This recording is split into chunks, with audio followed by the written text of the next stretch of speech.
Okay. Congratulations, Kiss Mama. You've made it to week 11. I am now on week 14, but at week 11, I had my first doctor's appointment.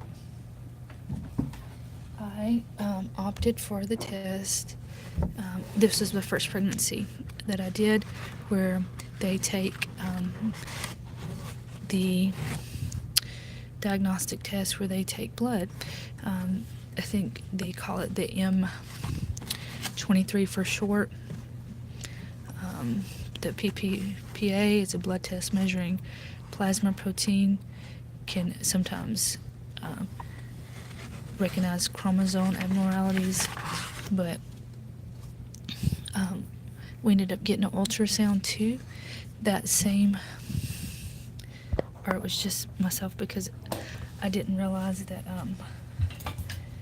I would have an ultrasound, but the blood tests, they take 5 vials of blood, and I wasn't ready for that. They did not do a urine test, which I drank a huge bottle of water in anticipation for that. Oh, excuse me, they did do a urine test, but they sent it out of their little lab. They sent it along with the blood to be cultured, and so I did not take a pregnancy test at the office, but of course the ultrasound showed a baby. The other thing I wasn't ready for was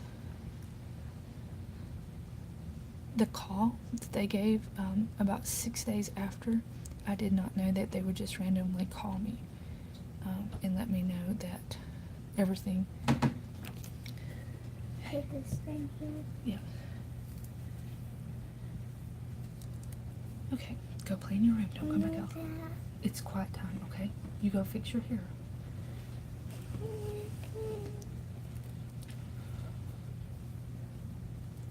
Okay, go play in your room.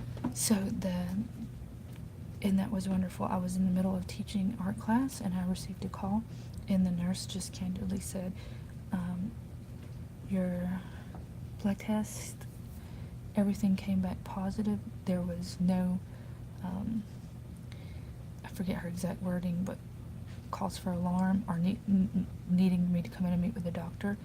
And then she asked, do you want to know the sex of the baby? And I was standing there amidst my students trying to teach, and I said, no, I do not want to know that right now, but please have my doctor address it at the next appointment. And so, trying to be generic and I guess give as little details as possible, and she seemed to catch on, and she said she would note that in the chart. Okay, so that was the highlight of the first doctor's appointment, the sonogram, and then I forgot to bring my prenatals, so you could either snap pictures in your phone with them. I actually kept my prenatal boxes folded up so I could just take them instead of the bottles. And then that was basically week 11. I was very nauseous. This book talks about things to do now, to enjoy, and most of the things she says is sleep, for self-care. This oatmeal, ridiculously tasty. Date oatmeal should be called ridiculously cook it too long, so you're never going to eat it or do it. I don't know if you can, you have to soak it overnight, over 24 hours, and then you have to cook it to 15 to 20 minutes. And so that kind of, eliminates all of us that don't have the luxury of not having a hectic morning, or a morning where you are having to do many chores at one time. So I may try it now that I say it out loud. It does seem a little ridiculous that I can't try it before I knock it. So the importance of sleep and not doing too much.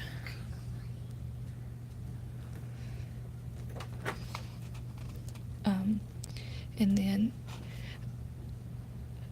I am big on rewarding yourself for, she suggests finishing up home improvements, sleep, go shopping, and block out me time. So that's, I have an eBay list, I have a Walmart list, and I have an Amazon. So I do spend some time. I try to stay off social media and not shop too much, but I do spend downtime doing that. Okay, and so I think that is it for week 11.